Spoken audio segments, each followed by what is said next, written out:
Surot ang namemesti ngayon sa ilang lugar sa France. Mabilis kumalat ang mga yan sa mga matataong lugar gaya po ng Pilipinas. Ang payo ng eksperto sa pagtutok ni Bernadette Reyes. Tad-tad ng kagat ng mga surot ang likod ng babaeng ito sa Paris, France matapos manood ng sine. May surot sa sofa, surot sa train, hanggang sa bag. Surot everywhere. Ito ang malaking problema ngayon sa Paris na dulot ng maliliit na insektong bedbug o mas kilala sa mga Pinoy bilang surot. Ayon sa entomologist na si Daryl Hernandez, mabilis kumalat ang surot sa mga matataong lugar. Nadadala sila ng tao sa ating mga damit o gamit, kaya mabilis kumalat. So magtataka ka paano sila kumakalat. Sila ay mga crawling insect, so kaya mas madalas natin sila nakikita kung saan sila na-attract. Na-attract kasi sila sa carbon dioxide, saka sa heat, na kung saan nabibigay yun ng tao. Meron tayo nun eh. Kaya sila sumasabay sa atin, kumakapit sila sa ating mga clothing.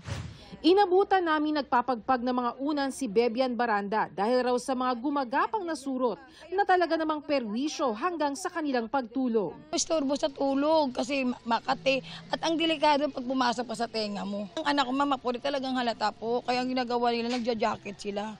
Ang tagal pa naman yung mamawala yung kagat ng surot. Bukod sa mga kama, unan at sofa, maaari ring magtago ang mga surot sa mga appliances at maging sa mga drawer. They have piercing sucking mouth parts. So tumutusok sila, then saka sila sumisip-sip ng blood. They need the blood as their nutrition or their meal para mangyari yung reproduction. Ayon sa isang dermatologist, napakakati ng kagat ng mga surot.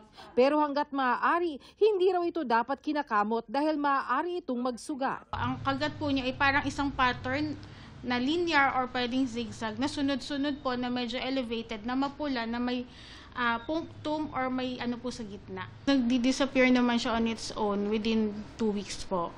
Although yun nga, ang common ano po is makate, so may tendency kakamutin natin. For that po, we apply po yung mga anti-kate, like mga steroid, or kung hindi po talaga kayang kontrolin ng topicals, pwede po tayo uminom ng mga antihistamine. Dahil may kamahalan ng mga topical ointment, maaari rin naman daw hugasan na lang itong mabuti.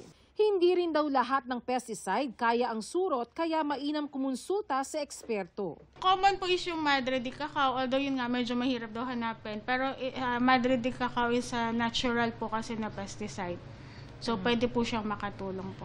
Para sa GMA Integrated News, Bernadette Reyes, nakatutok 24 oras. Mga kapuso, samahan nyo kaming tumutok 24 oras. Bisitahin at mag-subscribe sa GMA Integrated News sa YouTube. Sa mga kapuso abroad, bisitahin ang GMA Pinoy TV at www.gmanews.tv.